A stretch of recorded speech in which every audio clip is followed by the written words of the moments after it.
Hola, ¿qué tal? Sean bienvenidos a este video. El día de hoy les traigo la primera parte del contenido para que ustedes puedan interpretar y tener los documentos necesarios para alcanzar la acreditación del laboratorio de ensayo calibración bajo la norma ISO IS 17025 en su versión 2018.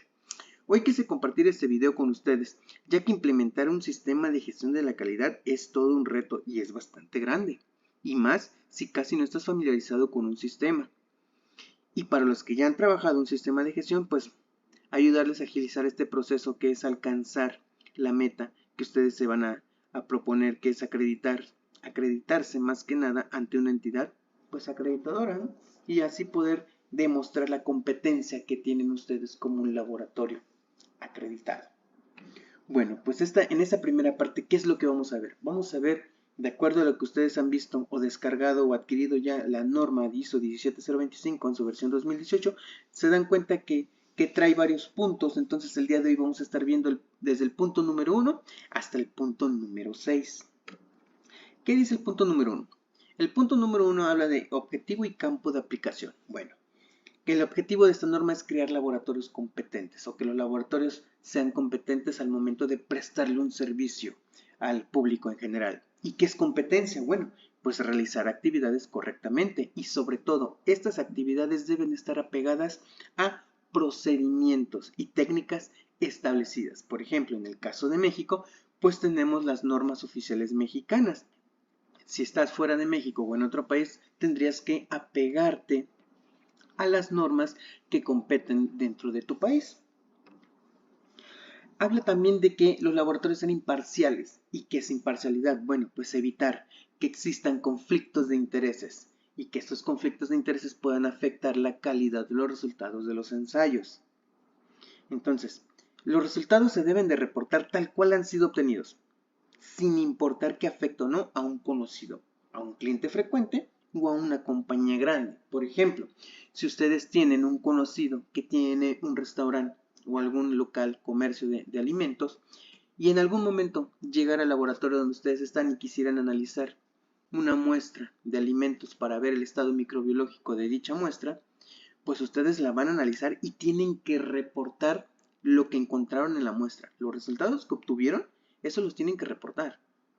No es válido o ya no estás teniendo la imparcialidad si tú estás ayudando por debajo del agua a tu conocido y decirle, ¿sabes qué? Pues tu muestra viene con altos índices de contaminación microbiana, pero porque te conozco, pues te voy a reportar o te voy a emitir un reporte de resultados que no tienes contaminación microbiana. Entonces, eso ahí ya estamos evadiendo la imparcialidad. Entonces, lo que trata la norma de hacer es que todos los laboratorios sean imparciales, es decir, que no me afecten que no haya algún conflicto de interés que pueda afectar a los resultados de los ensayos. También habla de que la norma tenemos que ser coherentes. Debe de haber operaciones coherentes dentro del laboratorio. Es decir, lo que yo establezco en el sistema de gestión de calidad es lo que yo voy a hacer de manera práctica. ¿Ok? Entonces, lo que yo digo de manera teórica lo tengo que hacer de manera práctica, ya sea en mis procedimientos administrativos, algunas técnicas en el área técnica y los formatos. Es decir, si yo digo que lleno un formato todos los días, entonces todos los días debo de llenar ese formato que estoy mencionando en el procedimiento. A lo mejor en la auditoría viene el auditor y nos pregunta, bueno, ¿y cada cuánto llenas este formato? Por ejemplo, el registro de temperaturas de los equipos. Y tú le dices, no, pues cada semana. Ok, pero en tu procedimiento tú me estás diciendo o tú estás colocando que el registro de temperatura se hace todos los días. Entonces ahí ya no estamos siendo coherentes con lo que digo en el procedimiento y con lo que hago realmente. Entonces a eso se refiere la coherencia. El punto número 2 habla de referencias normativas. La ISO 17025-2018 se basa en dos normas principales, que es el vocabulario internacional de metrología. Esto es, todas las magnitudes que manejemos dentro del laboratorio se tienen que expresar de manera correcta.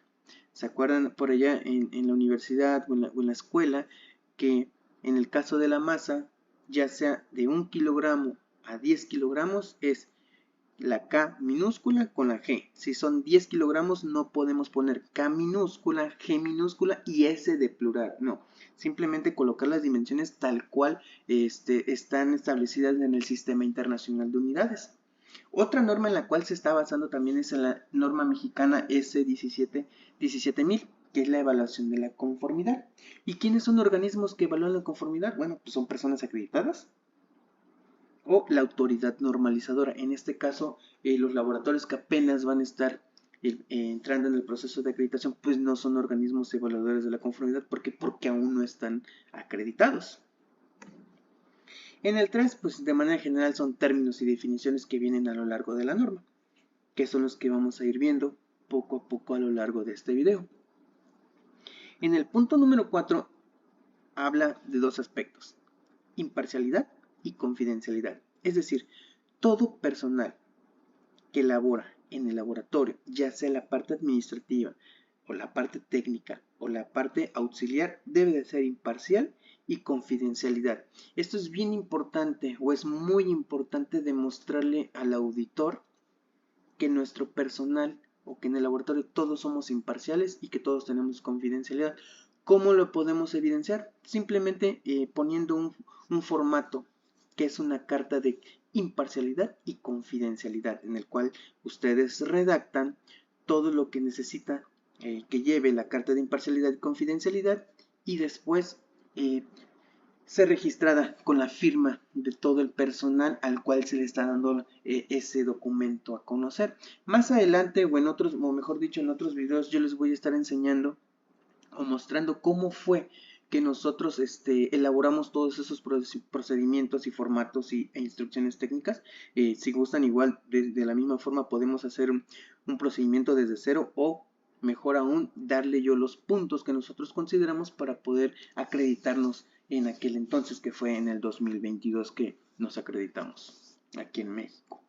Entonces, nosotros al auditor le vamos a demostrar que nuestro personal es imparcial y confidencial con una carta de imparcialidad, no hay más. Con eso ustedes están garantizando que su laboratorio es imparcial y que tiene confidencialidad. El punto número 5 habla sobre los requisitos relativos a la estructura y dice, el 5.1, que el laboratorio debe de ser una entidad legal o parte definida de una entidad legal. Entonces puede ser el laboratorio principalmente como la entidad, o puede ser un área de la empresa que ha decidido abrir. Entonces, ¿cómo podemos cumplir con este punto? Con el acta constitutiva del laboratorio o con el acta constitutiva de la empresa a la cual pertenece, pues, parte del laboratorio, ¿no? Entonces, con eso cumplimos. ¿Quién tiene este documento? Este documento lo tiene la alta dirección. Entre el gerente administrativo, quizás el director general, son ellos los que cuentan con el acta constitutiva del laboratorio. El 5.2 dice, el laboratorio debe, ojo, aquí ustedes deben de tener especial cuidado con la palabra debe. La palabra debe es que tienes que cumplirlo sí o sí. No es una opción, no es una posibilidad, no. Esto es una obligación, el debe dentro de toda la norma. Cada vez que ustedes encuentren la palabra debe, es obligatoriamente cumplirlo, tal cual lo está diciendo. Por eso el 5.2, les repito nuevamente, dice, el laboratorio debe definir y documentar el alcance de las actividades del laboratorio que cumplen con este documento. Ustedes como laboratorios deben definir bien los ensayos que planean acreditar. Por ejemplo, en el caso de nosotros acreditamos 5. El primero fue método para la cuenta de microorganismos coliformes totales en placa, que fue bajo la norma oficial mexicana 113. El segundo fue el método para la cuenta de bacterias aerobias en placa, bajo la norma oficial mexicana 092. El apéndice H normativo, que es el método aprobado para la estimación de la densidad de coliformes totales, coliformes fecales y E. coli por la técnica del número más probable, bajo la norma 210. Y el apéndice normativo A, que es el método de referencia para el aislamiento de Salmonella spp. Esto también dentro de la norma oficial mexicana 210. Estos son los ensayos que nosotros planeamos acreditar en un principio. Ustedes van a definir quizás uno o quizás más de los que nosotros acreditamos. El 5.4 dice que las actividades del laboratorio se deben llevar a cabo de manera que cumplan con lo que establece el documento. Tanto el documento como los clientes del laboratorio, como las autoridades reglamentarias y como las autoridades que otorgan el reconocimiento. ¿Qué quiere decir esto? ¿O cómo podemos cumplir con este punto? Bueno, actividades administrativas, actividades técnicas y actividades de limpieza y desinfección que se realizan en el laboratorio deben estar registradas en procedimientos y formatos. Todos esos procedimientos y esos formatos tienen que estar dados de alta en el sistema de gestión de calidad. Todos. El 5.5 dice, el laboratorio debe definir la organización y la estructura de gestión del laboratorio. ¿Cómo vamos a cumplir con este punto? Colocando un organigrama, el organigrama del laboratorio. Aquí, en el caso de nosotros, pues pones un organigrama pequeño, porque somos un laboratorio que estaba empezando apenas. Y en primer lugar tenemos al director general. ¿Quién depende del director general? Bueno, pues está el gerente técnico, gerente administrativo y el gerente de calidad. Del gerente técnico, pues se desglosa el supervisor técnico, el analista técnico y el auxiliar técnico. Del gerente administrativo, pues sabemos que es el supervisor administrativo y el supervisor de finanzas. De cada uno, pues también depende más personal. Si se dan cuenta, es un organigrama sencillo, pero pues que cumple con este 5.5. Entonces traten de que cuando ustedes hagan algún formato o algún procedimiento o incluso algún diagrama de flujo o un organigrama, traten de hacerlo lo más simple posible. ¿Para qué?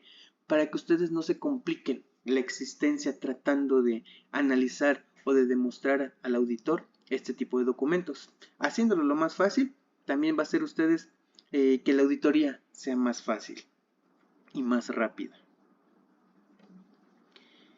El inciso B del punto anterior dice que especificar la responsabilidad, la autoridad e interrelación de todo el personal que dirige, realiza o verifica el trabajo que afecta a los resultados de las actividades del laboratorio. Es decir, tenemos que estipular y establecer bien la responsabilidad de cada personal, la autoridad que tiene el personal, qué relación tiene el personal con los demás, ¿cómo vamos a cumplir o cómo vamos a poder evidenciar esta parte? Bueno, simplemente creando un formato que se llama perfil y descripción de puestos. En ese perfil y descripción de puestos, ustedes van a poner en primer lugar nombre del puesto. En este caso nosotros pusimos como ejemplo al director general.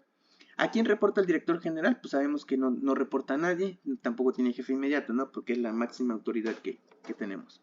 Pero sí puede supervisar.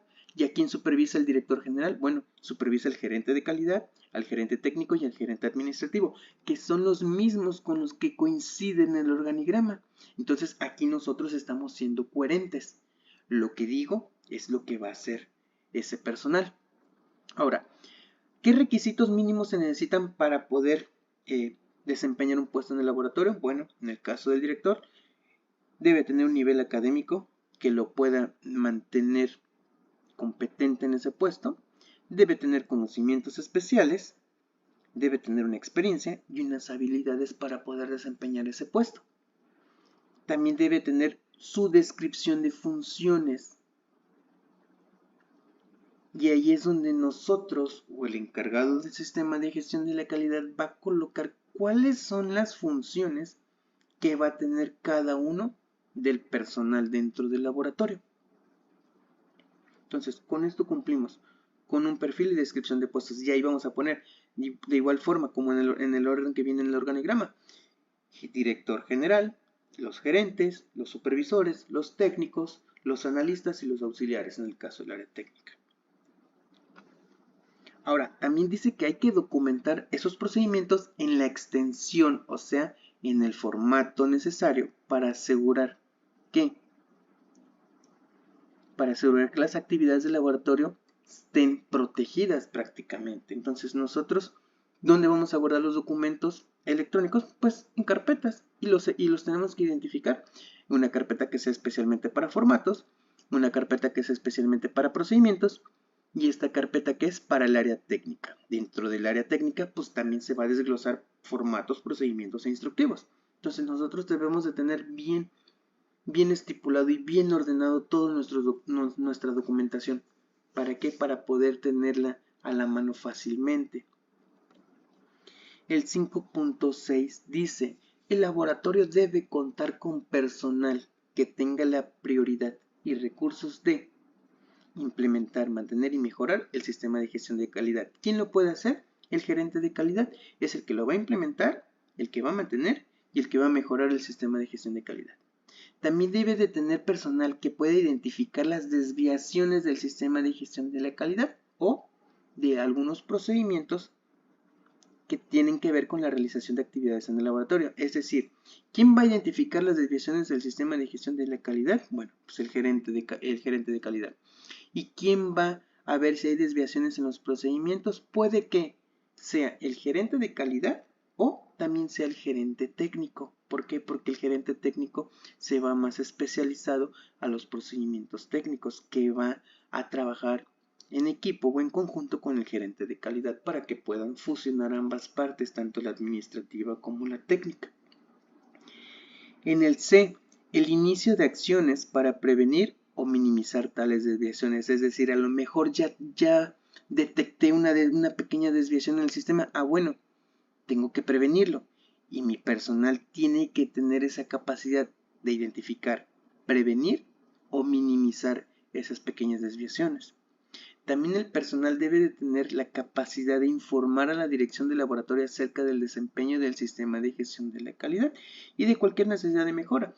El gerente de calidad es el que va a estar en contacto directo con dirección general. Entonces, el gerente de calidad va a decir cómo va el sistema de gestión y qué necesidades de mejora tiene el sistema de gestión o el personal. Es el que va a ser el intermediario entre una parte y la otra. Y nuevamente, pues asegurar la eficacia de las actividades del laboratorio. ¿Quién lo va a asegurar? Pues cada uno de los encargados del área o los gerentes técnicos que vayan a designar en su laboratorio. Ahorita vamos a ir viendo los procedimientos o los formatos que necesitamos. En el 5.7 dice, la dirección del laboratorio debe asegurarse que, ¿de qué se tiene que asegurar el laboratorio? Bueno, que haya una comunicación eficaz del sistema de gestión de la calidad y que también sea importante cumplir. ¿Con quién? Con los requisitos del cliente. Otra es mantener la integridad del sistema de gestión cuando se planifica e implementan cambios. Es decir, cuando el gerente de calidad planifica el sistema de gestión, hay que mantenerlo a salvo, esos documentos. Y al momento de implementarlos, también hay que asegurarse que se implementen adecuadamente, ya sean los cambios o la implementación de un nuevo documento. Ahora, ¿cómo vamos a asegurarnos de que vamos a cumplir con este punto? ¿O con qué lo podemos hacer? Con un procedimiento de gestión de calidad. Aquí por eso dice PR, procedimiento GC, gestión de la calidad, y el 016 es el número consecutivo que nosotros le asignamos. Con un procedimiento de supervisión, ¿sí? Con este procedimiento de supervisión nosotros vamos a garantizar el 5.7. ¿Por qué? Porque el objetivo de este procedimiento es que se verifica la implementación, adecuación y eficacia del laboratorio CELI, que somos nosotros, mediante la supervisión constante por personal familiarizado, es decir, el gerente de calidad o gerente administrativo o gerente técnico. ¿Con quién? Con los métodos y procedimientos. Pueden ser métodos analíticos o pueden ser procedimientos técnicos o incluso hasta procedimientos de compras. Ahora, ellos también deben de tener la capacidad de aprobar los datos emitidos, el que se cumplan los procedimientos y políticas en la realización de ensayos y la competencia técnica del personal. Entonces hay que vigilar prácticamente todo el personal, todo lo que hace y todo lo que sabe hacer.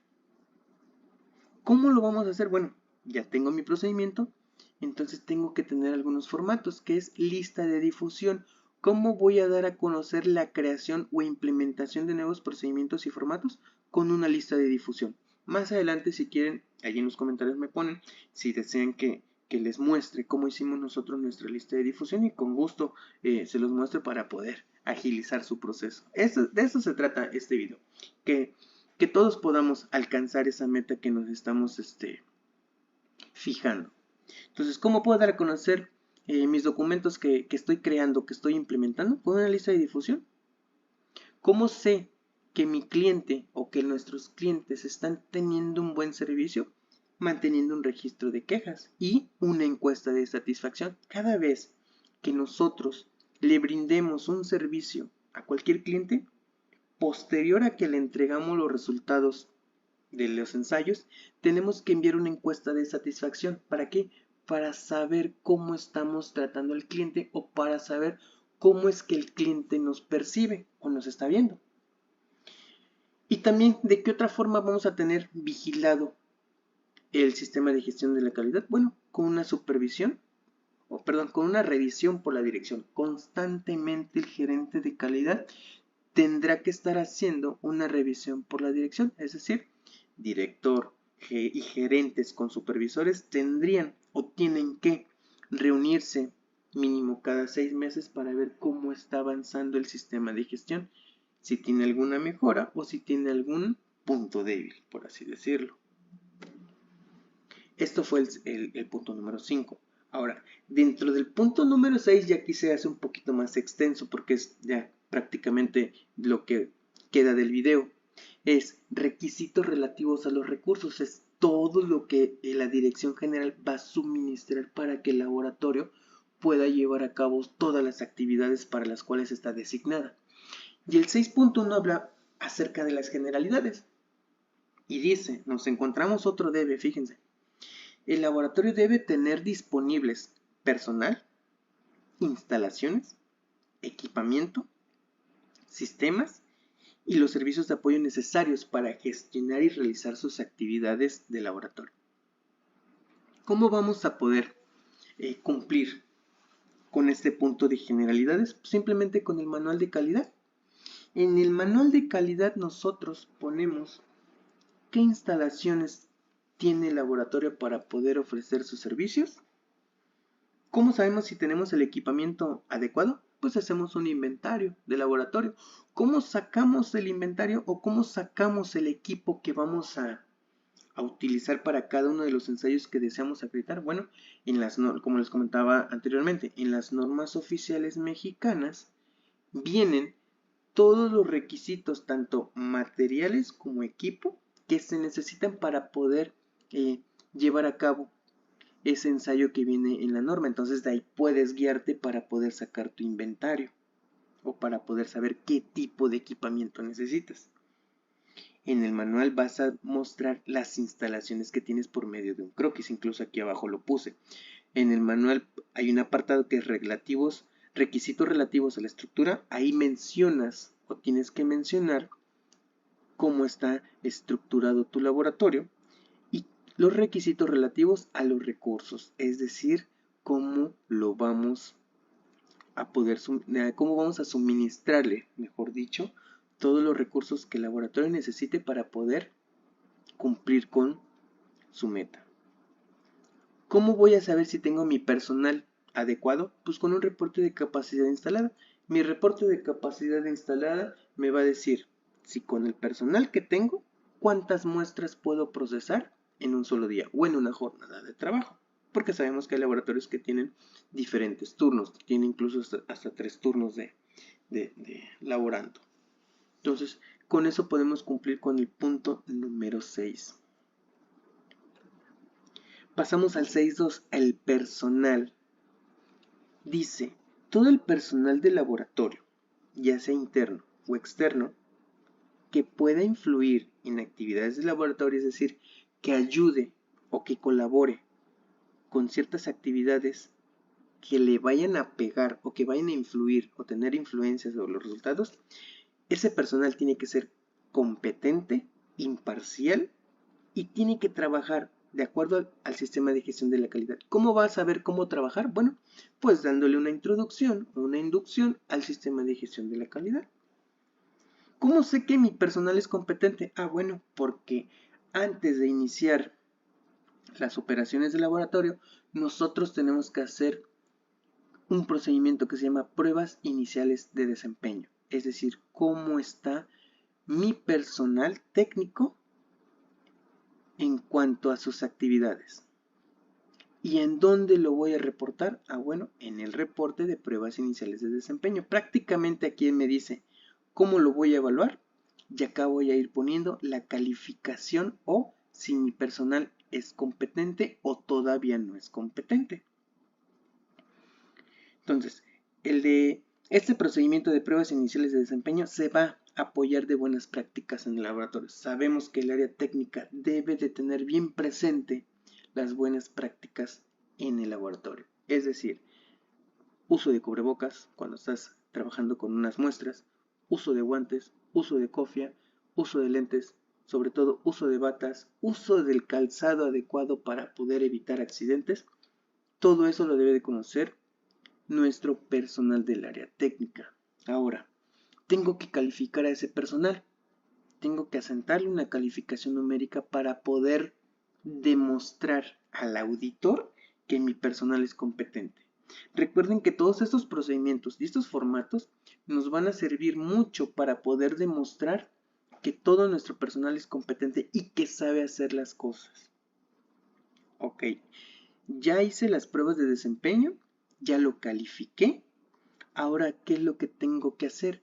Tengo que autorizar al personal, es decir, a lo mejor tengo 3 personas, pero esas 3 personas no van a hacer todos los ensayos. Entonces, la persona número 1 está autorizada para hacer el ensayo A, B y C.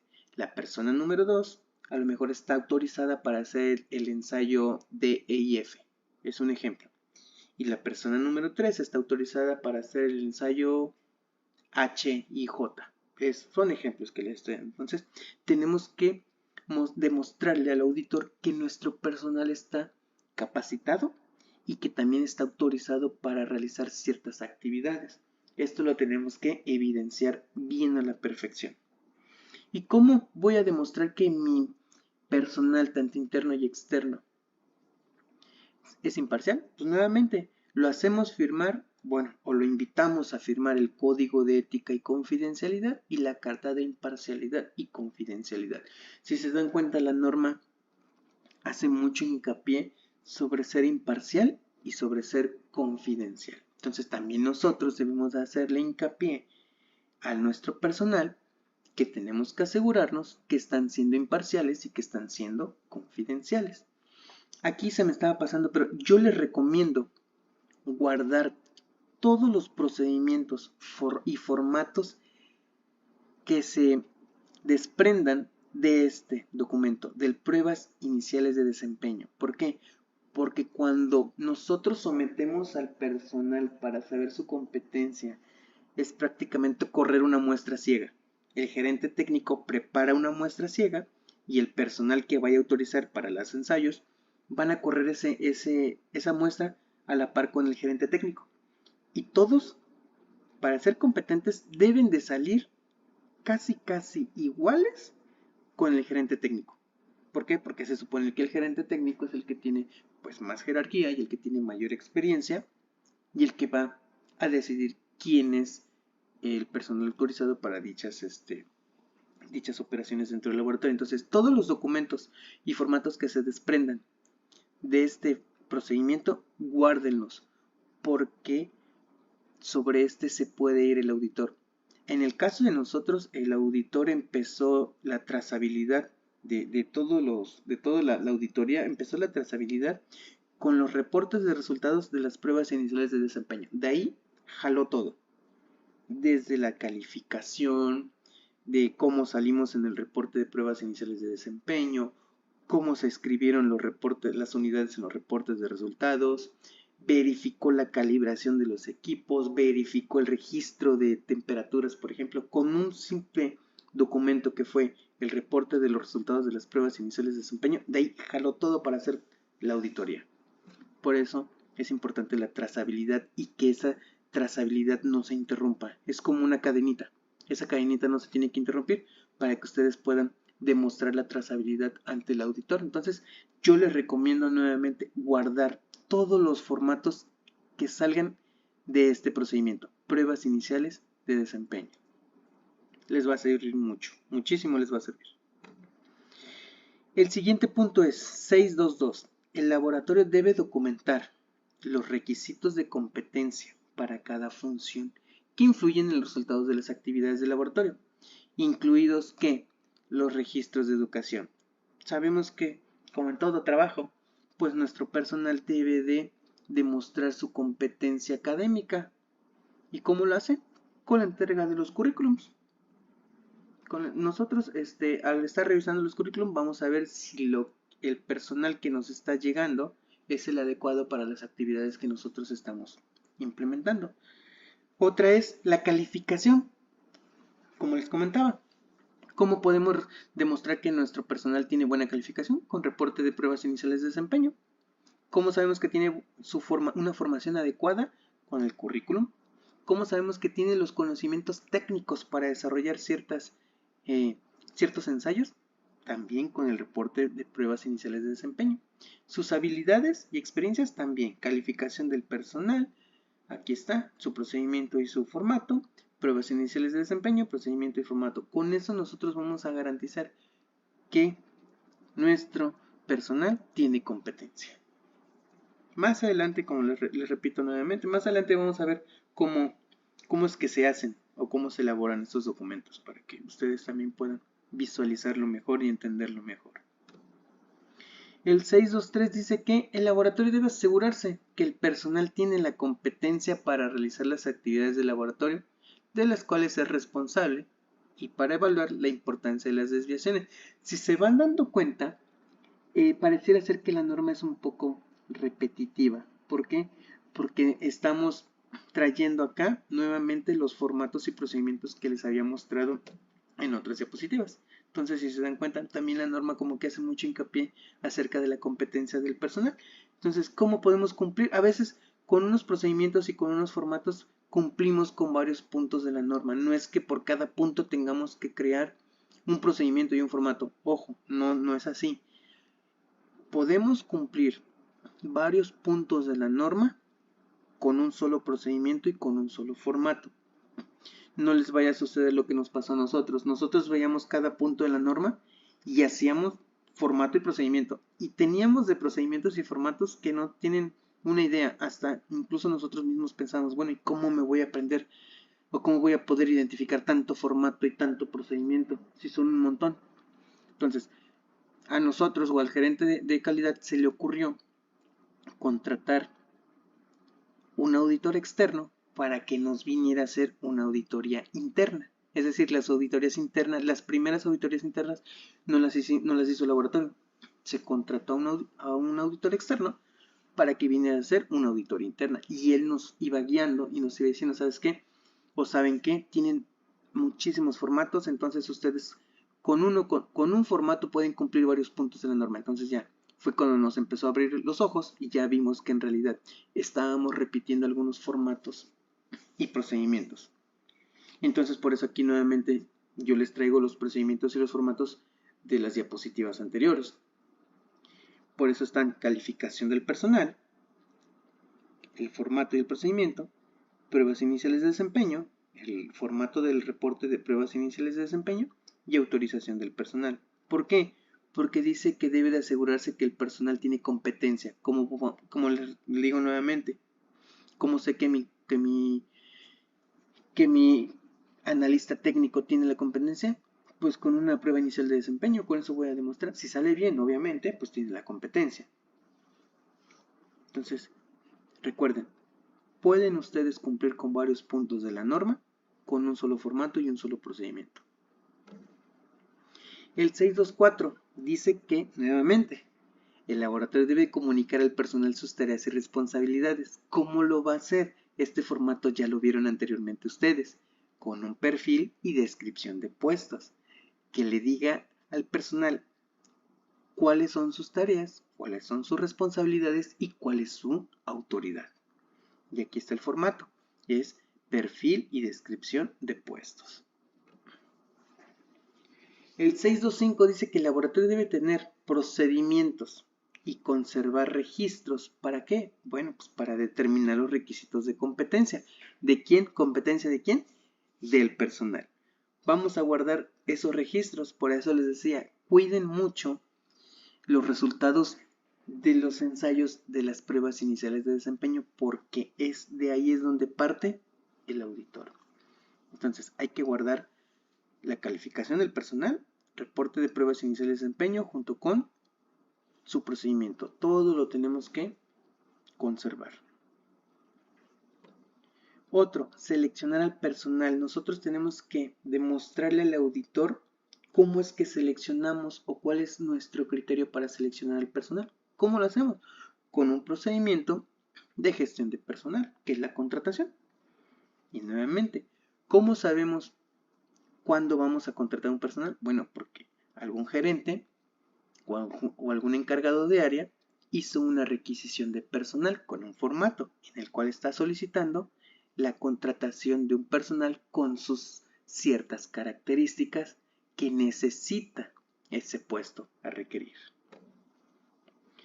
También dice que debe de formar al personal. Hay que guardar registros de la formación del personal. Nuevamente, cuando a nosotros nos están capacitando, obviamente al final de la capacitación nos van a hacer un examen, como todo. Entonces, después de la capacitación, ¿qué viene? El examen, que es las pruebas iniciales de desempeño. Aquí está su procedimiento. Y viene la evaluación de las pruebas de desempeño, es decir, de esa capacitación, cómo salió mi personal. Si ya salió apto para poder llevar a cabo los ensayos, qué bien. Si no, nuevamente la capacitación. Entonces, por eso hay que formar al personal. Hay que recordarle o inducirle las buenas prácticas de laboratorio. Hay que ver si tiene alguna necesidad de capacitación. Igual aquí tenemos nuestro procedimiento para detectar necesidades de capacitación. Y si tiene alguna necesidad de capacitación, bueno, pues hay que plasmarla en donde, en un formato de registro, en el cual se evidencie o se coloque qué capacitación necesita nuestro personal. Ahora, ya sé o ya detecté que mi personal necesita capacitación, la solicito con mi formato y planeo cuándo va a ser esa capacitación. ¿Con qué lo planeo? Con un formato de gestión de calidad que es cronograma de capacitación para personal de nuevo ingreso. Y aquí está, aquí ya las programé, ya lo hice en orden cronológico, es decir, qué capacitación necesito y en qué momento la necesito, y posteriormente hago mi programa de capacitación. Entonces, todos esos registros, formatos, procedimientos hay que guardarlos y documentarlos. Ahora, hay que supervisar al personal también constantemente. El supervisor técnico o los gerentes de área tendrían que estar supervisando al personal. ¿Por qué hay que supervisarlo? No simplemente se supervisa porque estarles haciendo la vida imposible, no, sino porque la norma nos los está pidiendo, que el personal tiene que ser supervisado. ¿Y cómo lo vamos a supervisar? Bueno, con una especificación del desempeño. ¿Y cuál es el objetivo de la especificación? Bueno, verificar que los ensayos cumplen con las especificaciones. Es decir, verificar que el personal está haciendo caso a todo lo que dicen sus procedimientos. ¿Cómo nos vamos a dar cuenta que el personal le está haciendo caso a lo que dice su procedimiento? Llenando sus formatos todos los días. Si todos los días el personal está llenando todos sus formatos, quiere decir que sí hay una supervisión o que la supervisión está funcionando. Si el personal no está llenando sus formatos adecuadamente, correctamente y no todos los días, quiere decir que no hay una supervisión y que algo está sucediendo por ahí. Entonces, aquí vamos a especificar el desempeño y aquí le vamos a dar seguimiento y verificación a quién, al proceso de capacitación, es decir, la capacitación que le di a mi personal la tengo que seguir en observación y tengo que verificar que mi personal aprobó esta capacitación o que en realidad está capacitado para poder desempeñar esas funciones para la cual ha sido contratado. Ahora sí, mi personal ya está capacitado, ya es competente, lo tengo que autorizar. ¿Por qué? Porque no todos pueden hacer todas las actividades. Es decir, hay personal que a lo mejor sí es competente para alguna actividad, pero no es competente para la otra. Y sin embargo está siendo capacitado para que pueda ser competente en la cual no lo fue. Entonces, nuevamente nos encontramos a la autorización del personal. Por eso les decía que con un solo formato podemos cumplir diferentes puntos de la norma. Aquí está nuevamente la autorización del personal. ¿Y cómo es que se autoriza el personal? Aquí hay un ejemplo. El personal, en calidad de gerente técnico del laboratorio que somos nosotros, autoriza a quién, al analista. Aquí el gerente autoriza a quién, al analista. ¿Para qué? Para que haga las actividades de acuerdo a las capacitaciones y entrenamientos recibidos por el laboratorio. Y aquí ponemos la actividad que realiza y la descripción de dicha actividad. Nuevamente, recuerden que si el auditor les pregunta o les solicita, demuéstrame que tu personal autorizado es competente, pues nuevamente, ¿a dónde nos vamos? A las pruebas iniciales de desempeño. Es ahí donde demostramos que nuestro personal está capacitado para poder realizar estos ensayos. Y el F dice, realizar el seguimiento de la competencia del personal. El gerente de calidad se tiene que asegurar de la calidad de los resultados de ensayo. ¿Por qué? Porque debe definir la metodología a seguir por el laboratorio para evaluar el desempeño en el proceso de los ensayos. ¿Cómo sabemos que nuestro personal sigue siendo competente? Pues porque se fija una metodología. ¿Para qué? Para corroborar que el desempeño es el correcto. ¿Y cómo lo hace?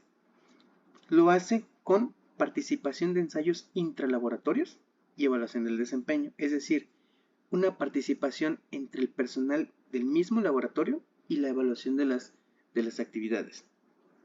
Otro, procesamiento de ensayos rutinarios con cepas de referencia, es decir, todos los días que se corren los resultados, se tiene que verificar que el personal técnico, tal cual dice el procedimiento, está haciendo su actividad. Y aparte de hacer su actividad, está llenando todos sus registros en tiempo y en forma. Y el siguiente es participación en ensayos de aptitud. Aquí ya es más seria la cosa. ¿Por qué? Porque ustedes como laboratorios que desean acreditarse tienen que solicitar un ensayo de aptitud ante un laboratorio que esté acreditado. En el caso de nosotros, por ejemplo, solicitamos un ensayo de aptitud que fue la detección de salmonella. Y esto, si no me equivoco, fue ante Pharma Insumos. Ellos son los que, o estos laboratorios, junto con otros, son los que proveen los ensayos de aptitud.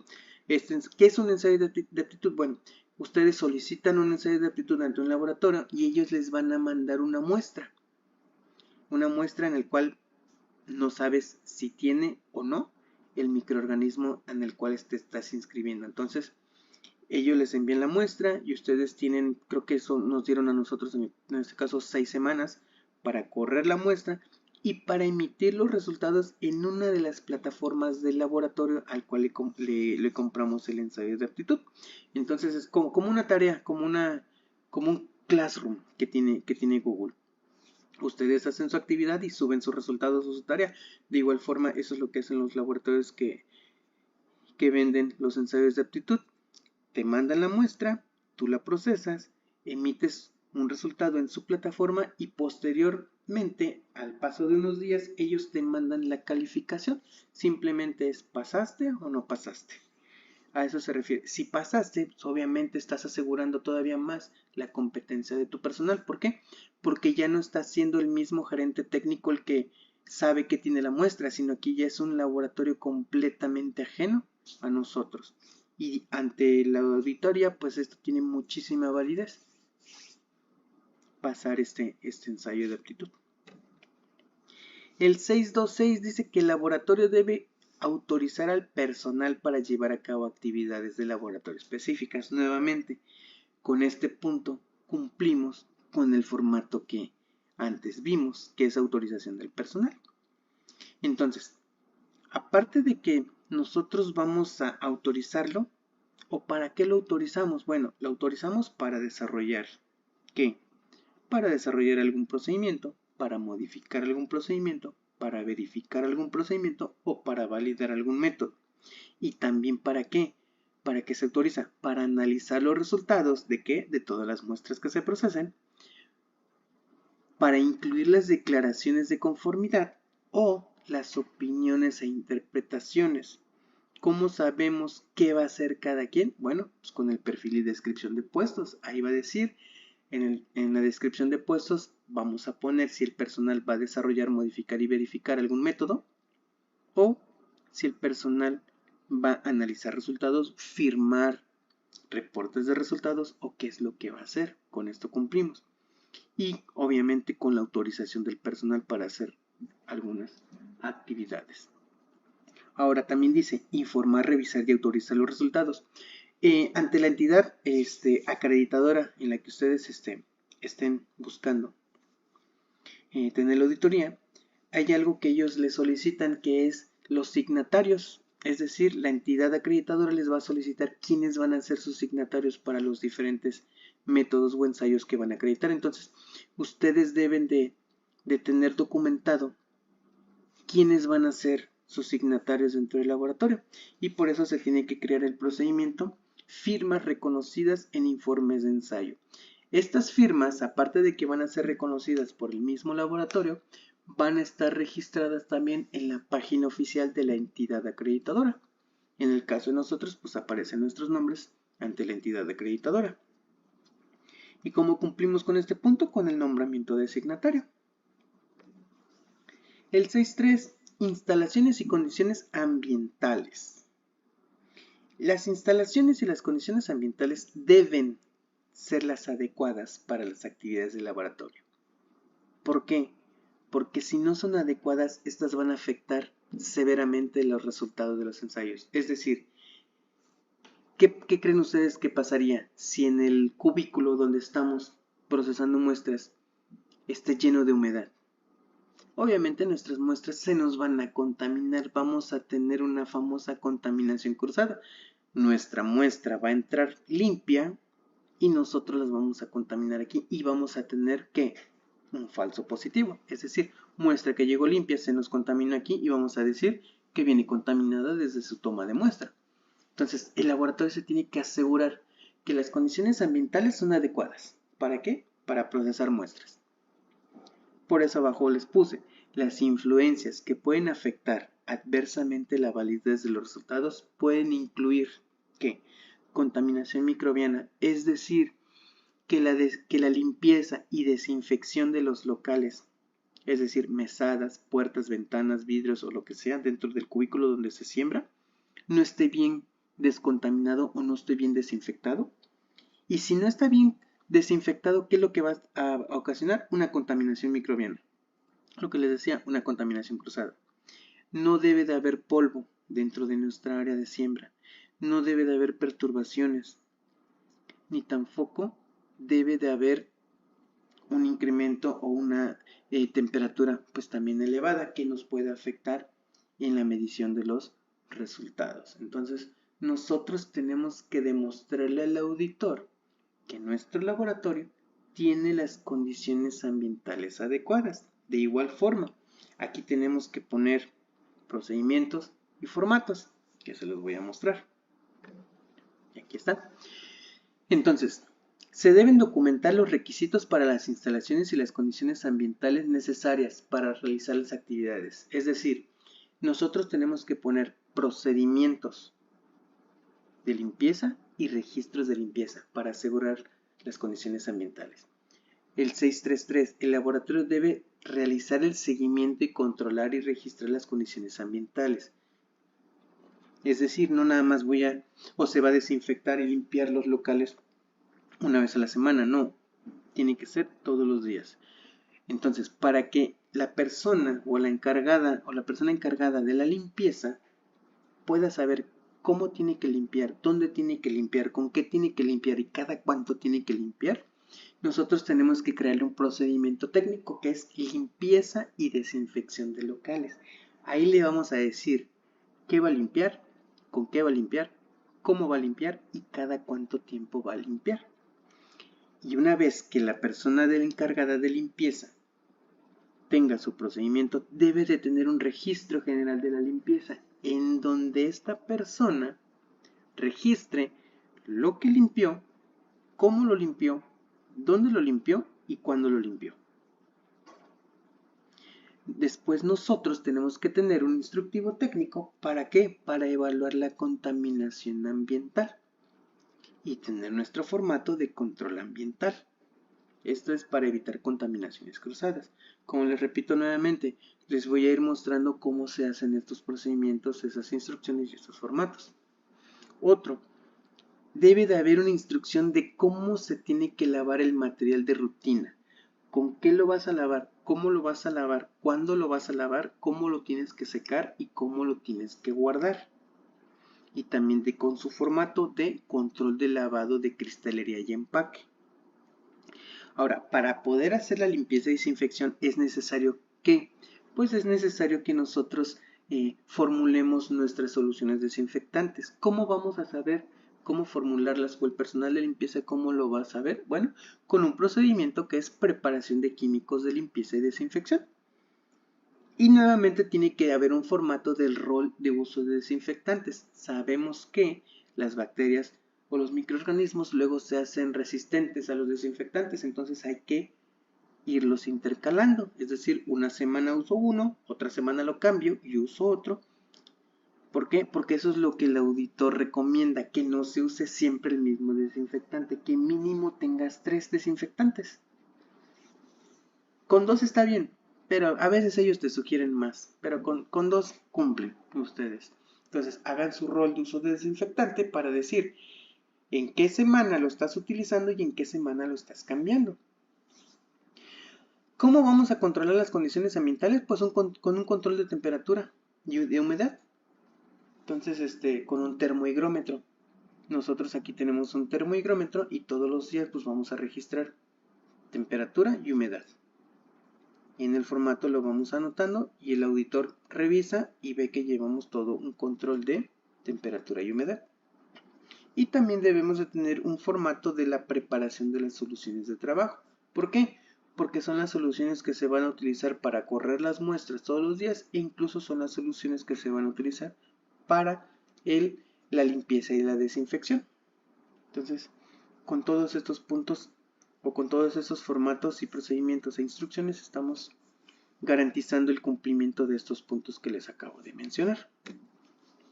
Ahora, el 634 dice, se deben implementar que periódicamente las medidas para controlar las instalaciones y deben incluir pero no limitarse a lo siguiente.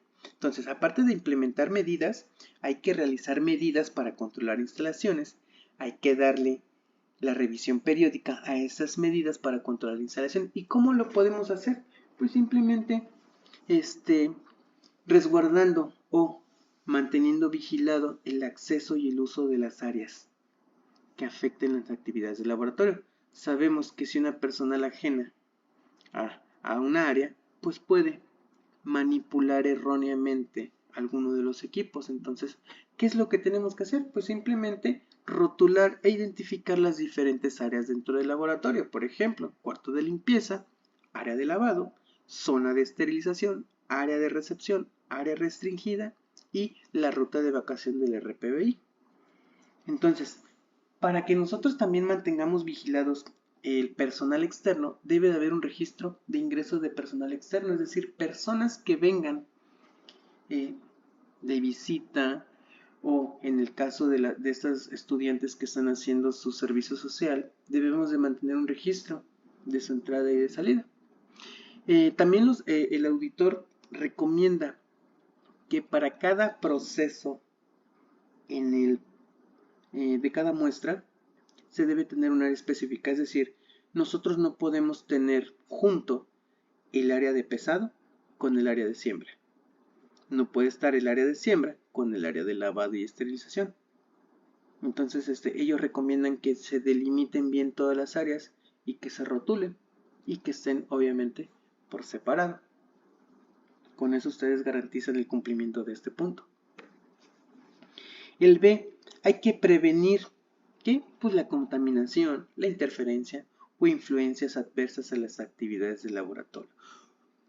Cada vez que ustedes corren una muestra o están haciendo algún ensayo, deben de prevenir la contaminación. ¿Cómo sabemos que mi muestra no se me contaminó durante el proceso? Bueno, sabemos que siempre tenemos que sembrar un blanco, debemos de sembrar un control positivo y debemos de sembrar un control negativo. ¿Por qué tenemos que sembrar los controles positivo y negativo? Recuerden que tenemos que descartar los falsos positivos y los falsos negativos. Entonces, con eso nosotros estamos manteniendo cierta credibilidad en nuestros ensayos día a día. ¿Y cómo le vamos a demostrar al auditor? Pues con este apartado que se encuentra en uno de los formatos de los resultados de ensayo. Entonces, con eso cumplimos este punto. Ahora, lo que les comentaba hace rato, separación eficaz entre áreas en las cuales hay actividades de laboratorio incompatibles. Es decir, mi área de siembra no tiene que estar dentro del área de pesado y preparación de medios. Ni tampoco tiene que, ni la de preparación de medios tiene que estar dentro del área de lavado. Ni el área de lavado tiene que estar dentro del área de muestras. Ni mucho menos el área de muestras con el área de siembras. Entonces nosotros tenemos que tener por separado las áreas. En una área se hace esto, en la otra área se hace el otro, y en la otra área se hace acá, y en esta área se hace la esterilización. Entonces nosotros tenemos que tener bien delimitado nuestras áreas y que no tengan cierto contacto entre ellas. Ok, prácticamente que no estén juntas. El 635 dice, cuando el laboratorio realiza actividades de laboratorio en sitios o instalaciones que están fuera de su control permanente, es decir, supongamos que hay una pequeña sucursal del laboratorio principal. Bueno, pues esa pequeña sucursal debe asegurarse que se cumplan los requisitos relacionados con las instalaciones y condiciones ambientales de este documento. Es decir, todo lo que vimos anteriormente y lo que vamos a ver más adelante, esta extensión de laboratorio que no pertenece a la parte permanente debe de cumplir también con todo. Es decir, a lo mejor se va una unidad móvil a otra ciudad. Con el simple hecho de salir del área permanente o del laboratorio principal, con el simple hecho de salir, debemos de garantizar el cumplimiento de toda la documentación, todo lo que hay atrás y todo lo que va a haber adelante de este video. Entonces, digamos que es como esa extensión es otro laboratorio chiquito, en miniatura, que también esa miniatura va a cumplir con todo lo que hemos visto hasta el momento. Por eso les puse con azul. Cumplir con todo lo anterior si se realizan actividades de laboratorio en un sitio nuevo o que este es ajeno a las instalaciones permanentes. Entonces hay que cumplir tanto en el principal como en el móvil o como en el que va a ser temporal. Hay que cumplirlo. No está exento de no hacerlo. El 6.4 habla de equipamiento. El laboratorio debe tener acceso al equipamiento que se requiere para el correcto desempeño de las actividades del laboratorio. Aquí hay algo bien importante. ¿Cómo van a saber ustedes qué equipo van a necesitar para cada ensayo? Como les decía, en el caso de México, cada norma oficial mexicana tiene el apartado de materiales y equipo. Entonces ahí vienen los equipos que se necesitan para procesar las muestras. Entonces, ustedes analizando y checando esas normas oficiales mexicanas van a saber qué equipo necesitan. Y aparte de eso, ojo, hay que leer bien las normas oficiales mexicanas o cada método normativo si estás fuera de México o no perteneces a México. ¿Por qué? Porque las normas oficiales mexicanas luego traen en letras chiquitas la especificación del equipo. Es decir, a nosotros nos pasó, en el caso de la norma 210, la norma 210 pide que los equipos que tengan que ver o que afecten directamente el proceso de los ensayos estén calificados. En el caso de la incubadora y del autoclave, tiene que estar calificado el equipo, es decir, tiene que venir un laboratorio externo a calificar el funcionamiento de los equipos. Y eso nosotros no lo habíamos visto. ¿Por qué? Porque nos estábamos fijando o toda nuestra atención la tenía la 17025.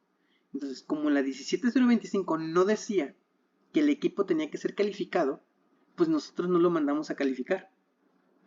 Entonces, cuando tuvimos nuestra primera auditoría interna, el auditor que contratamos, pues obviamente ya conoce las normas de PAPA, él venía ya con esa idea y sabía que en ese punto nosotros íbamos a fallar. ¿Por qué? Porque la norma 17025 no lo dice. Entonces él nos pidió la calificación de los equipos y nosotros nos quedamos como que, ¿cuál calificación? ¿Dónde dice eso? Y dice, no, es que la 17025 no lo trae, lo trae la 210.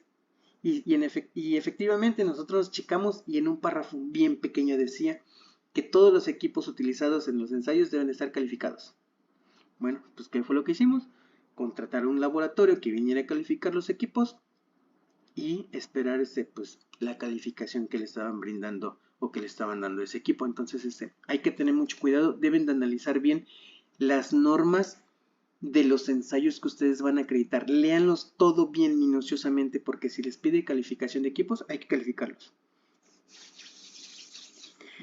Cuando el laboratorio utiliza equipamiento que esté fuera de su control permanente, debe asegurarse que se cumplan con los requisitos de este documento. Es decir, si al laboratorio en el que ustedes están les prestan una incubadora, ustedes como laboratorio deben de calificar ese equipo. Nuevamente, tiene que venir un laboratorio externo, o si ustedes tienen el conocimiento y los equipos necesarios para poder calificarlo, adelante.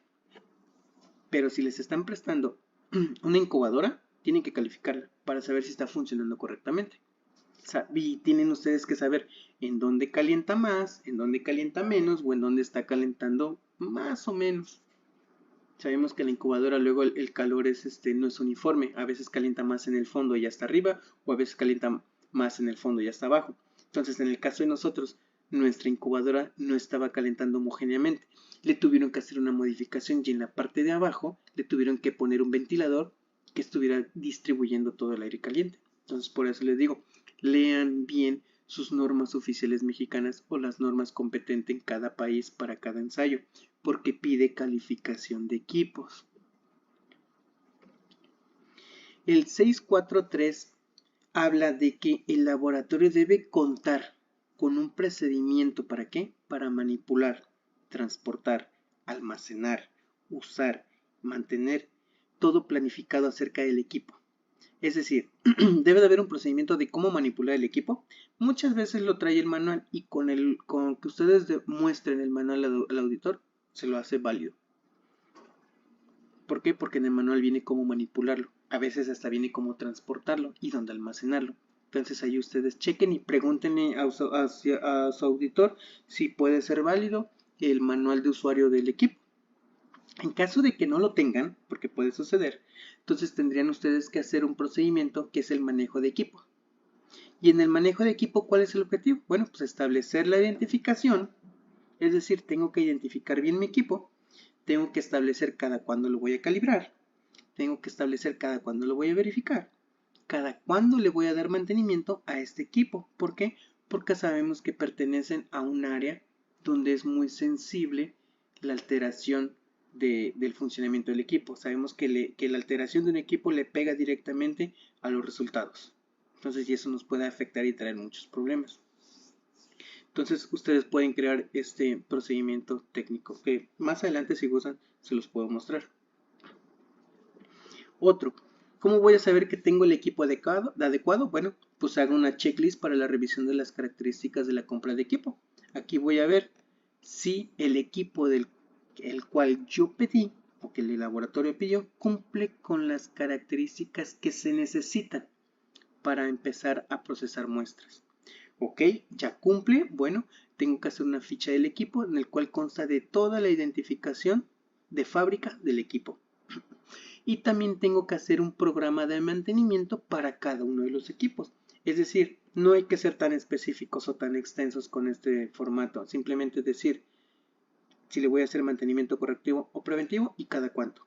Y a qué equipos. Entonces, por eso se los puse así el puro encabezado para no hacer tantas diapositivas que de por sí ya son muchas y no extenderme de más. Entonces, por eso les estoy poniendo los encabezados para que ustedes vean qué formatos se necesitan en cuanto a los equipos y más adelante pues les enseño cómo hacer estos formatos o les muestro los formatos.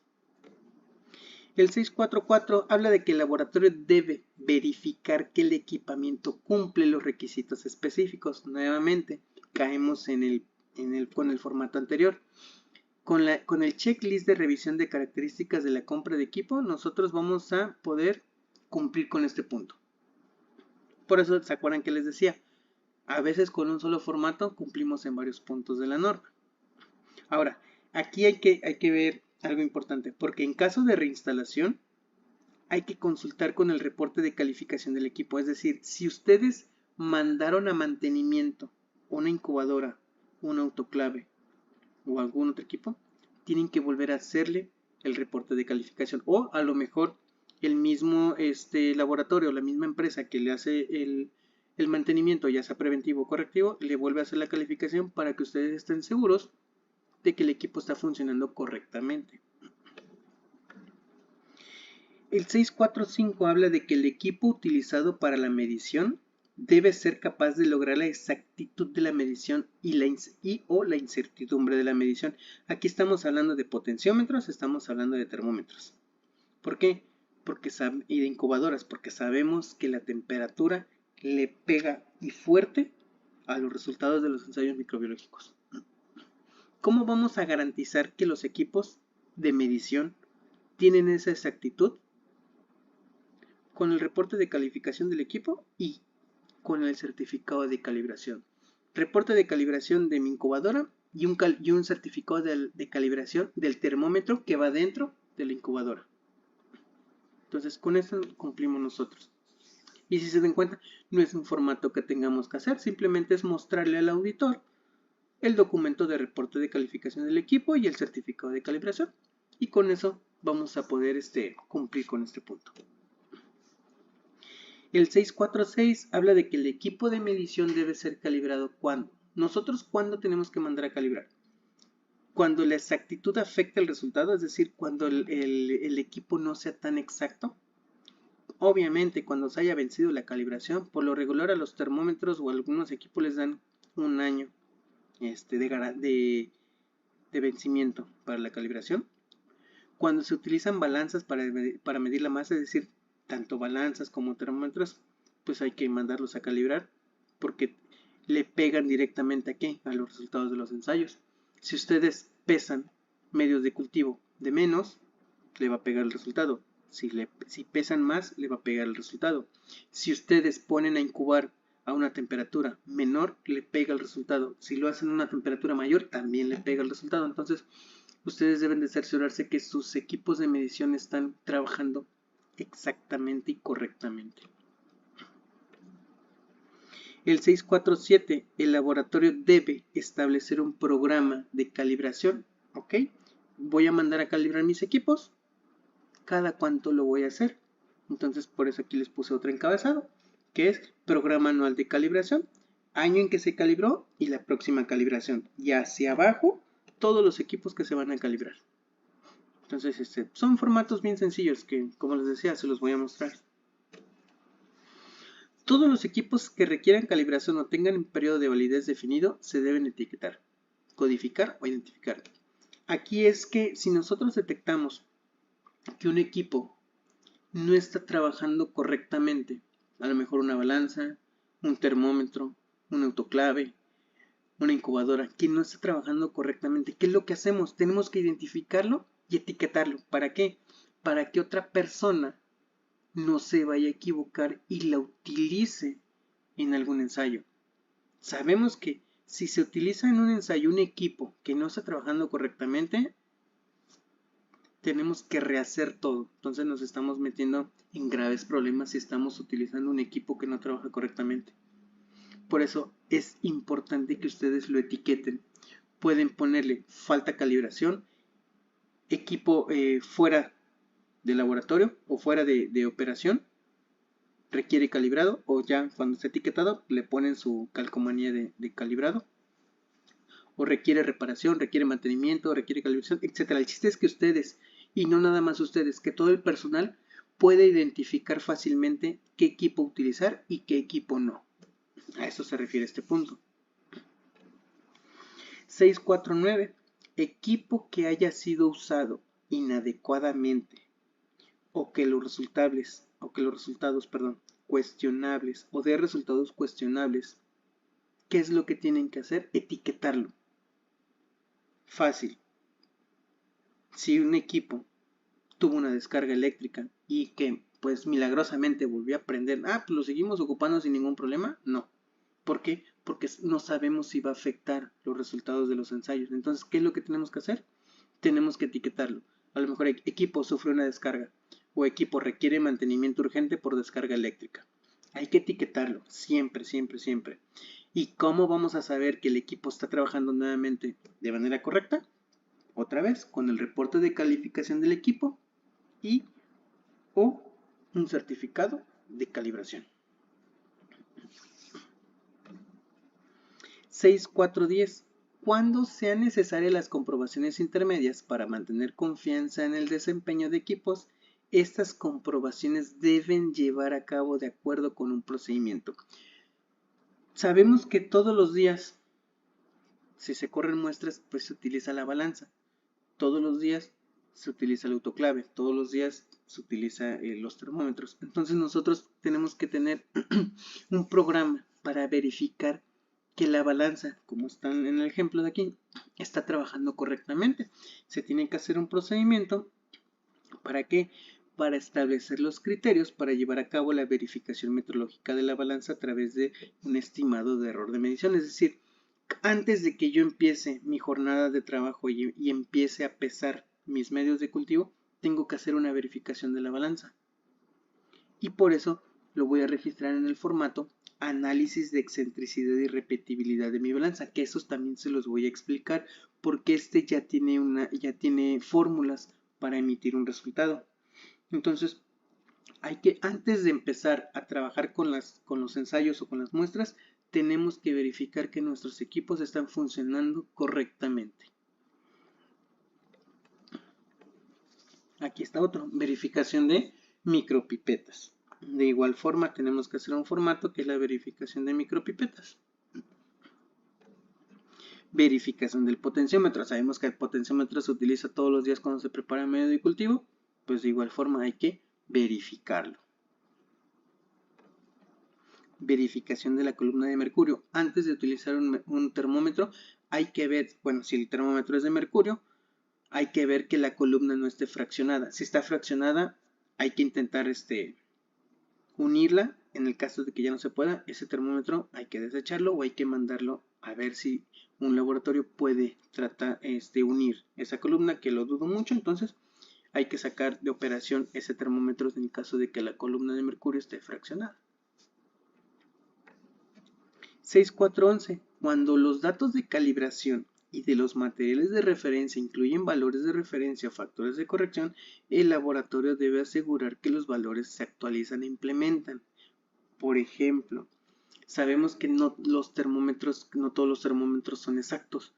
A veces unos miden más, otros miden menos. Entonces, en esa medición de más o de menos, nosotros debemos de tomar en cuenta esa corrección. Por eso les puse, es importante sumar o restar el factor de corrección al momento de realizar la medición. ¿Cómo lo hacemos? Bueno, ¿dónde lo hacemos? En ese formato que es verificación de equipos y control de calidad de insumos. Más adelante se los voy a mostrar. Aquí vamos a ver si los equipos están siendo o la verificación de los equipos están arrojando un resultado correcto en el cual podamos continuar con su uso o darle alguna solución si presentan algún fallo. Entonces, por eso es importante. Esto más que nada es para las balanzas y para los termómetros. Hay que tomar en cuenta el factor de corrección. Si está trabajando de más, pues restarle. Si está trabajando de menos, pues estarle sumando. Entonces, hay que estar identificando el factor de corrección. Si el factor de corrección es positivo o es negativo, para que ustedes puedan hacer ese movimiento.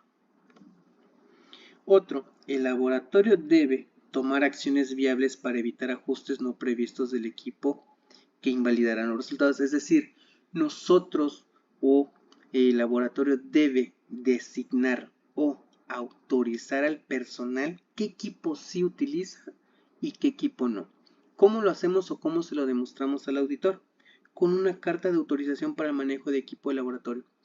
Se emite una carta por equipo, es decir, se emite una carta en donde diga que el personal fulanito de tal está capacitado para el uso de un autoclave y se firma de autorizado, que estamos autorizando a ese personal para poder operar un autoclave. Otra carta para, vamos a autorizar a la misma persona pero en otro equipo. Bueno, se hace otra carta para autorizar a esa misma persona para ahora en el manejo de potenciómetro. Otra carta para autorizar a esa misma persona pero ahora en el manejo de balanza. Y así nos vamos. Todos los equipos que ustedes tengan hay que tener una carta de autorización para cada personal y para cada equipo. Se debe conservar registros de los equipos que influyen en las actividades del laboratorio. Entonces, todos los equipos debemos de tener un registro de ellos. ¿Cómo vamos a tener un registro de ellos? Pues con una lista maestra de equipos. Vamos a poner el equipo, la marca, modelo, todo acerca del equipo y tener una lista que podamos garantizar y demostrar que tenemos bien controlado nuestros equipos. Sabemos cuántos equipos hay, en dónde están y cuáles son. ¿Sí? Entonces, con una lista maestra de equipos nosotros podemos cumplir con este punto. El nombre del fabricante, la identificación del tipo y el número de serie u otra identificación. Entonces es importante que nosotros podamos identificar el equipo por su nombre, por su número de serie o por otra denominación. ¿Dónde? En la ficha de equipo. La ficha de equipo también se hace por equipo. O sea, una ficha de equipo para autoclave, una ficha de equipo para balanza, una ficha de equipo para potenciómetro, una ficha de equipo para a lo mejor micropipetas. Entonces se debe de identificar con número de serie, quién lo fabricó y todo ese tipo de características. Prácticamente es la etiqueta que trae el equipo, donde viene toda la ficha técnica. Esto se pone en ficha de equipo. Otro, la evidencia de la verificación de que el equipo cumple con los requisitos especificados. Nuevamente, por eso les decía que la norma es repetitiva en algunos puntos.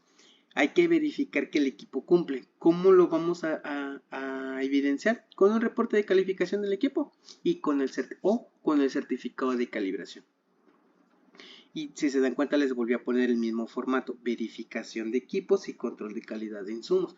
Aquí en este formato nosotros hacemos la verificación tanto de balanza, de potenciómetro, de autoclave, de incubadoras, de micropipetas, de todo lo que utilizamos, ahí lo evidenciamos que está siendo verificado y que cumple con su función. Ahora, la ubicación actual. En la misma lista maestra de equipos nosotros vamos a poner en dónde está ubicado cada equipo. Por ejemplo, autoclave.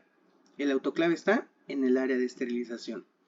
Incubadoras. La incubadora está área de incubación.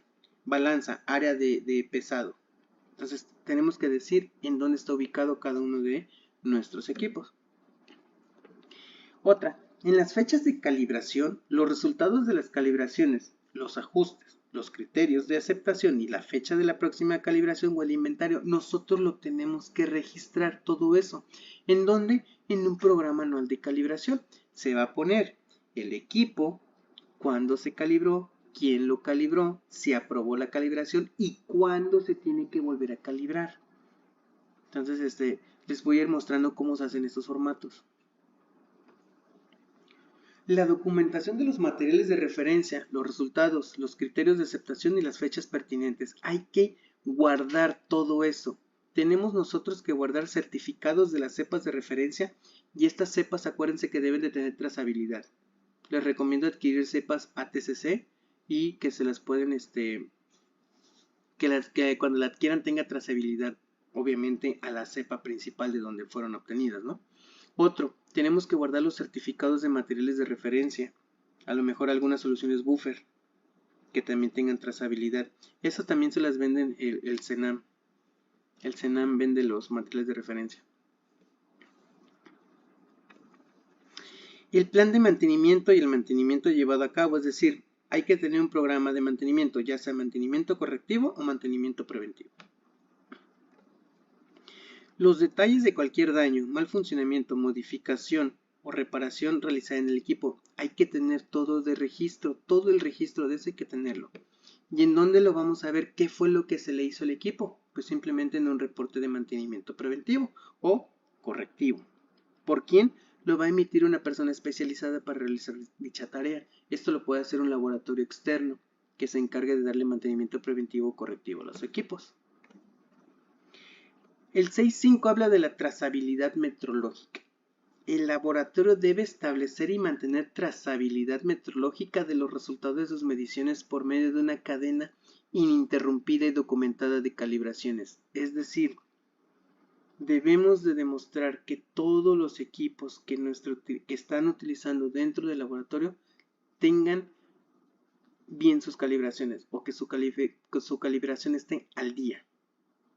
Por eso al principio les decía que guardaran los resultados de ensayos de las pruebas iniciales de desempeño, porque de ahí va a agarrar el auditor y se va a ir hasta las calibraciones. Todo debe tener trazabilidad, todo. El 6.5.2, el laboratorio debe asegurarse de que los resultados de la medición sean trazables a sistemas internacionales de unidades. Lo mismo que les decía al principio, debemos asegurarnos que todas las unidades estén en el sistema internacional. Mucho cuidado. Los productos de materiales de referencia que cumplan con los requisitos de la norma 17034. Los laboratorios que se encargan o que ustedes soliciten ante ellos algún material de referencia, deben ustedes asegurarse que el laboratorio está acreditado en esta norma. Hace rato les hablaba de un ensayo de aptitud, en el cual ustedes solicitan una muestra para que la procesen.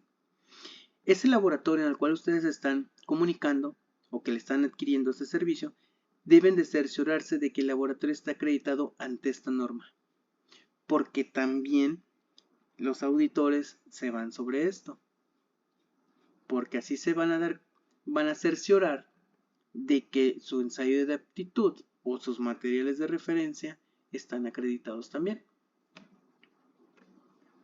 6.6. Productos y servicios suministrados externamente. El laboratorio debe asegurarse de que los productos y servicios suministrados externamente que afecten a las actividades del laboratorio sean adecuados y utilizados únicamente cuando estos productos y servicios están previstos, se suministran parcial o totalmente y se utilizan para apoyar la operación del laboratorio. ¿De qué estoy haciendo referencia? Agua, luz, internet. Por ejemplo, el auditor les va a solicitar que ustedes garanticen que los equipos sigan funcionando después de que se vaya la luz.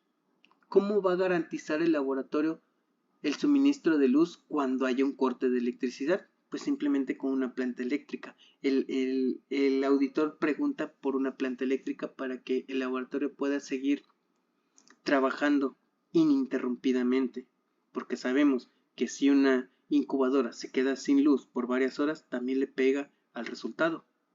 Entonces el laboratorio debe asegurarse que no tenga problemas, por ejemplo, de luz o de agua potable. Que tenga una planta de luz y a lo mejor que tenga una cisterna o una planta purificadora de agua. Eso es donde ustedes deben de tener mucho cuidado en esa parte. Y aquí está. ¿Cómo hay que hacer un procedimiento? Adquisición de productos y servicios. ¿Cuál es el objetivo? Pues establecer el procedimiento para la adquisición de productos y servicios que el laboratorio requieren. Es decir, qué servicios necesitas y cómo lo estás necesitando. Para eso ustedes tienen que hacer una requisición de compra, una orden de compra, y ya una vez que hicieron la compra, pues recibir el paquete. Hay que hacer un formato de recepción de paquetes. Hay que hacer una checklist para la revisión de las características de la compra de los equipos, es decir, lo que estoy pidiendo, lo que me está llegando, y que llegue en las condiciones en las cuales el prestador de servicios al que le estoy comprando me está garantizando cómo va a llegar. Por ejemplo, le voy a comprar medio de cultivo y me dice que un medio de cultivo me va a llegar en congelación o a 2 grados. Yo tengo que verificarme al momento de que me llegue mi paquete que en realidad ese medio de cultivo viene a 2 grados centígrados. ¿Qué pasa si ese medio de cultivo viene a temperatura ambiente? Obviamente tengo que comunicarme con el proveedor para decirle, ¿sabes qué? Tu producto no me está llegando como tú me lo garantizaste. Entonces por eso es importante la recepción de paquetes y el checklist de la revisión de las características de compra. Es bien importante que nosotros llenemos todos nuestros formatos todos los días. Aquí está. ¿Cómo vamos a saber a quién comprarle? Pues tenemos que hacer una lista de proveedores. Tenemos que saber nuevamente qué nos está llegando, que son la bitácora de recepción de reactivos, y tenemos que tener una bitácora de recepción de material consumible. Todo esto lo tiene que tener. Obviamente no lo va a llevar a cabo o no lo va a tener a su resguardo el personal técnico. Recuerden que para cada área hay diferentes encargados. Entonces a lo mejor aquí está el encargado de almacén. Él tiene que ver su lista de proveedores, tiene que ver o tiene que manejar su bitácora de recepción de reactivos y su bitácora de recepción de material consumible. El laboratorio debe contar con un procedimiento y conservar registros ¿para qué? Bueno, para definir, revisar y aprobar los requisitos del laboratorio para productos y servicios suministrados externamente. Es decir, tengo que hacer un procedimiento de adquisición de productos y servicios. Nuevamente voy a establecer mi procedimiento para adquirir productos y servicios que el laboratorio requiere. ¿Y qué pasa si no puedo garantizar mi servicio ante un cliente? Bueno, pues tengo que tener un procedimiento de subcontratación de ensayos, es decir, a lo mejor en algún futuro me veo rebasado por la cantidad de muestras que me llegan y que tengo que procesar, entonces yo debo de tener una segunda opción en el cual tengo el contacto de un laboratorio externo que me pueda garantizar ese servicio, ¿sí? Por eso hay un procedimiento de subcontratación de ensayos, es decir, tengo que tener el contacto de otro laboratorio que también está acreditado para que me pueda apoyar en la realización de estos ensayos. El siguiente, definir los criterios para la evaluación, selección, seguimiento del desempeño y reevaluación de los proveedores externos. Nosotros o la parte administrativa debe de tener un procedimiento para poder evaluar a sus proveedores. Esa lista de proveedores que tiene, la tiene que evaluar y tiene que evaluar el servicio que les está brindando o que nos está brindando el laboratorio. Entonces, en este procedimiento me dice qué es lo que voy a evaluar y cómo los voy a evaluar. Aquí este formato es para tener mi lista de proveedores y este es para ver la calificación o la evaluación de estos proveedores. Porque sabemos que si un proveedor me está quedando mal, pues sabemos que no le vamos a volver a comprar. Por eso es importante la evaluación de los proveedores. Y ustedes deben de hacerle de su conocimiento al proveedor que lo van a evaluar. ¿Por qué? Porque la norma lo pide. Otra, asegurar que los productos y servicios suministrados externamente cumplen con los requisitos establecidos por el laboratorio antes de que dichos productos o servicios se usen o se suministren. Por ejemplo, encuesta de satisfacción proporcionada por el prestador de servicios hacia el laboratorio. Ustedes deben de decirle y especificar bien a su proveedor qué es lo que requieren, cómo lo requieren y cuánto tiempo tiene para poder enviárselo, ¿sí? Entonces, una vez, así como nosotros brindamos una encuesta de satisfacción al cliente, después de que brindamos un servicio, los proveedores nos tienen que facilitar una encuesta de satisfacción para saber cómo nosotros los estamos visualizando.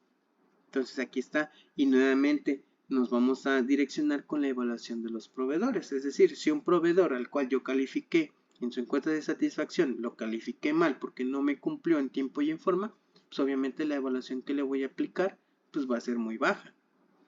¿Y cómo voy a saber si tengo satisfacción de ese cliente? Pues revisando bien qué es lo que me está enviando con el checklist para la revisión de las características de las compras. Entonces, tengo que evaluar bien a mis proveedores.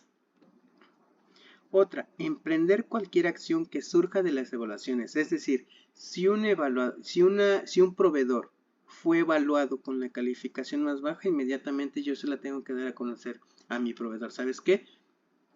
O mejoras tu servicio o ya no te voy a comprar porque está saliendo muy bajo en mi calificación. Entonces, hay que interponer. Si en el caso de que nosotros recibamos algún producto o algún servicio que no cumpla con nuestras necesidades, ¿qué es lo que hacemos? Interponemos y solicitamos una queja y también el seguimiento de esa queja. ¿Para qué? Para que el organismo que me prestó ese servicio le dé solución y me diga qué solución le di o le dio. Como nosotros, si a nosotros nos llega una queja de nuestro servicio dentro del laboratorio, tenemos que atender esa queja y tenemos que informar a nuestro cliente cómo va esa queja. Entonces, espero explicarme en esta parte. Nosotros tenemos que evaluar a los proveedores, así como los clientes nos van a evaluar a nosotros, nosotros vamos a evaluar a nuestros proveedores externos. Y se cumple con este formato, que también les voy a enseñar cómo es. El 663, el laboratorio debe comunicar a los proveedores externos sus requisitos, es decir, nosotros debemos de comunicarle los requisitos a esos proveedores. ¿De qué? De los productos y servicios que necesitamos, de los criterios de aceptación, es decir, ¿sabes qué? Yo necesito que este medio de cultivo me llegue a 2 grados, no lo necesito a 10, no lo necesito a 15, lo necesito a esa temperatura. ¿Y por qué? ¿Por qué? No porque así lo quiera el laboratorio, sino porque el medio de cultivo luego así lo dice, que se tiene que almacenar y transportar a cierta temperatura. Entonces tenemos que ser bien claros con el proveedor y decirle bajo qué criterios te voy a aceptar o no te voy a aceptar algún producto o servicio.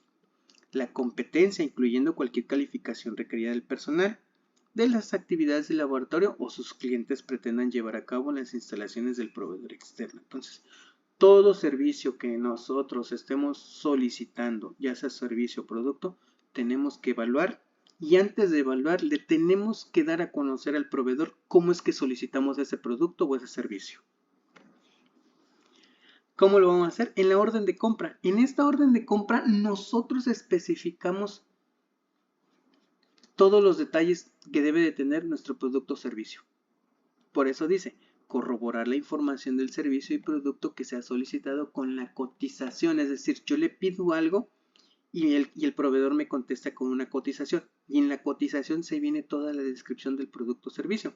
Entonces, si la descripción del producto y servicio que me está dando mi proveedor coincide con mi requisición de compra, adelante. Si no, tengo que volver a ser bien claro con él para decirle qué servicio o qué producto necesito, cómo lo necesito y bajo qué condiciones debe de estar. Debemos de ser muy claros en esa parte. Entonces, espero no haberlos aburrido este tiempo. Solo les pido que me apoyen. Suscríbanse al canal, denle like para estar al pendiente. Voy a subir la segunda parte. Ya en estos días estamos trabajando en la segunda parte. Solamente es de recopilar la información. También les quería mencionar que estamos trabajando, ya vamos un porcentaje avanzado, creo que un 30%, de otra norma que es la ISO 15189, que es para laboratorios clínicos. Entonces, si conocen a alguien de laboratorios clínicos, pásenle el dato, pásenle el link, el canal, para que también se adentre a esta aventura de la acreditación, tanto de la 17025, que es la que estamos trabajando en este momento, que es la primera parte, posteriormente voy a subir la segunda, y después de la segunda parte de los formatos y procedimientos que les voy a compartir, pues les voy a mostrar también cómo va la 15189, que es para laboratorios clínicos. Espero les haya gustado. Recuerden, déjenme su like, suscríbanse en este nuevo video y en esta nueva aventura que me estoy adentrando. Pues muchas gracias por su atención. Espero les haya servido. Cualquier duda, cualquier reclamo que tengan, no se preocupen, allí en los comentarios háganmelo saber y yo les estaré contestando y dándole respuesta a su solicitud. Entonces estén pendientes, suscríbanse para que estén pendientes con los demás con la segunda parte y con los formatos y procedimientos que les voy a estar mostrando cómo se hacen. Incluso si ustedes quieren adelantar alguna parte y quieren solicitar cómo se hace algún formato o algún procedimiento, háganlo saber en los comentarios, escríbanlos. Tienen la total libertad de hacerlo y solicitarlo y créanme que yo les voy a echar la mano en esa parte. Bueno, gracias, saludos, que estén bien.